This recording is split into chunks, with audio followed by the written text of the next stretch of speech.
Hey parents, especially parents with little kids or parents that have school age kids, this message is for you.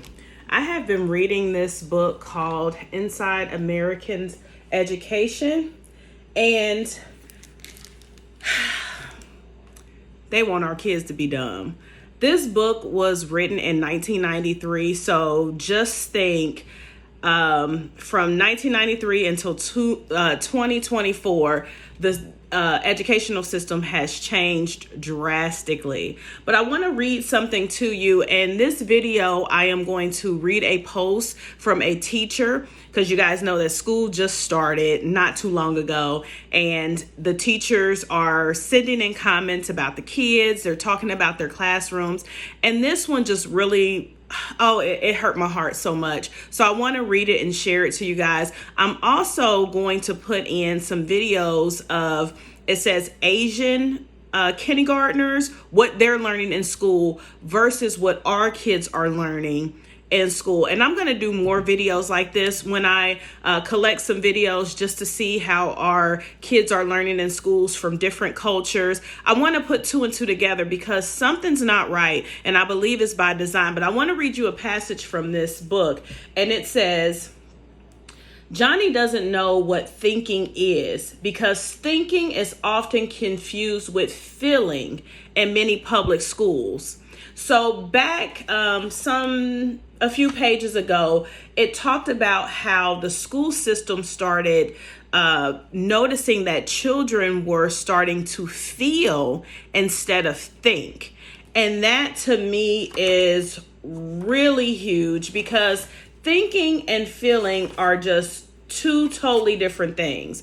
I could feel a certain way, but if I start to think and collect information, gather factual information, my feelings are not going to be the same as actually thinking it through. So somewhere along the school district, students started to begin to feel versus think. And they believe that it has been contributed to the way that the school system was set up. So I have just basically started this. I'm pretty sure this is going to be a really great read, but I want to read a post from a teacher that really startled me, and I know it to be true. So this teacher, like I said, they started school last week or the week before, and this teacher posted this post, and it reads as, "It broke my heart these past 2 days to see how many kindergartners showed up to school with no previous exposure to almost anything. It was so overwhelming for them to understand the concept of staying in line, wiping themselves, buttoning their own pants, opening a milk carton, holding a pencil correctly. I had one who didn't understand how to unzip his lunchbox so he could eat. Some can't tell you their name or don't know their actual given name that is on the roster. So many had never held a pencil at all, couldn't sing the ABC song, let alone recognize any letters, numbers, couldn't count to 10 or recognize shapes or colors. Sometimes when I post about these things, someone always asks, isn't that what school is for? Why should parents have to do your job for you? Yes, school is for learning, but when they come in so far behind right off the bat, when they come in so far behind right off the bat, it is so defeating and frustrating for these babies. Even at the age of 5, they recognize when they don't know things other kids know, and that is so true.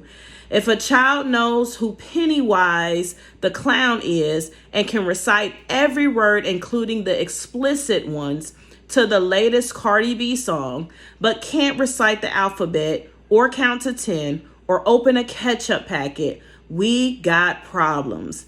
Even if you choose not to send your child to preschool, lots of things could be learned just by putting them in front of a PBS or learning app rather than letting them watch Japanese anime all day and playing mindless video games with no educational value for years. If you know a child who is starting school next year or just wanted, sorry, this bar is in the way. If you know a child who will be starting school next year or just starting this week, please take the time to interact with them and help them prepare. It overwhelms their little minds so much to come into knowing nothing. Please help them. I'm sorry, y'all. My eyes is tearing up just reading that. Because kids do know the difference between when they're being taught and when they're not. And they see other kids who are advanced. Some kids can tie their shoes.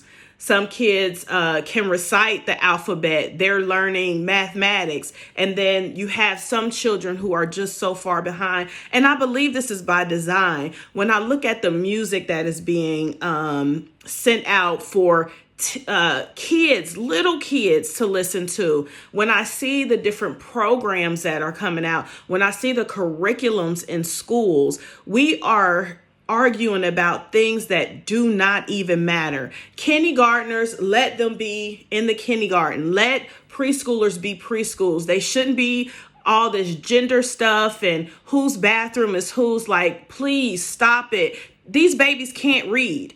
They can't do much of anything. And yes, this post was mostly about it starts at home. It does start at home, parents. A lot of times when I'm out, and I'm not judging or anything like that because I'm on my phone as well, but I'll be very honest. When my kids were little, first of all, social media wasn't like as popular as it is now. So it was kind of boring to me. So I was not on my phone a lot like that when my kids were growing up. I'm a little older. But when it came to screen time, my kids will tell you they were not allowed to watch a lot of TV, especially when they were little. Now, when they got older and I was doing a little bit more working or something like that, they were able to watch more TV and things like that, but they knew they could go outside, they could do other things.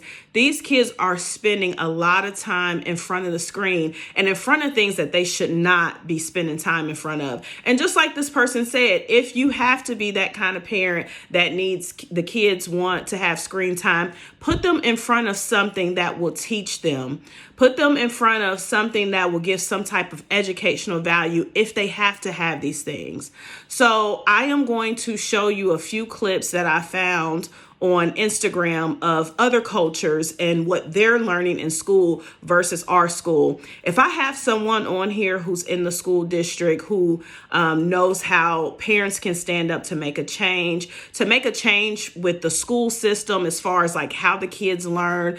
What I'm learning, and I didn't know this when I was younger, that children are actually very active when they need to be active when they're learning. A lot of our little boys, they learn best when they're moving. And the way that our school system is set up, if that is true, our school system is set up for them to just sit all day long. And so kids are being diagnosed with things that they may not have just because their bodies are not equipped and set up to sit like we want them to.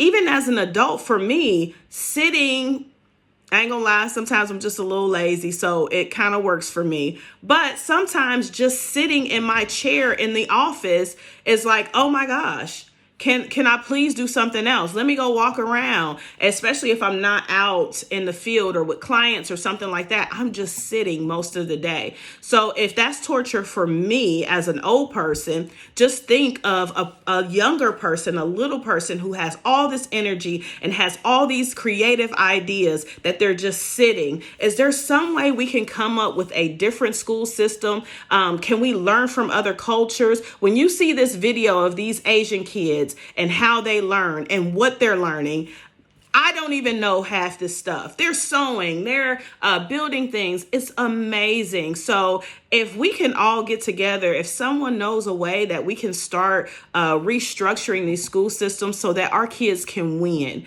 I believe this is by design to keep our kids stupid and dumb and behind. There's something going on with this. And our babies, yes, they're smart in their own right, but for a kid to come to school and not know any of the basics, that's heartbreaking. But I'm praying for the teachers. I'm praying for the parents. I know we're busy, but we have to fight for these kids because they don't have a voice right now as they're just so little and so young. We have to fight for them. We have to train them. We have to teach them. And if there's somebody on here, somebody watching, and I'm going to be researching just to kind of find out what can we do to restructure these school systems? What can we do to be able to help these kids that don't have the parenting or don't have the resources to be able to learn and to get ahead? What can we do, guys? These are our babies, and we really got to fight for them. So stay tuned for the video right after. And I am Regina Long with Not So Perfect Parenting.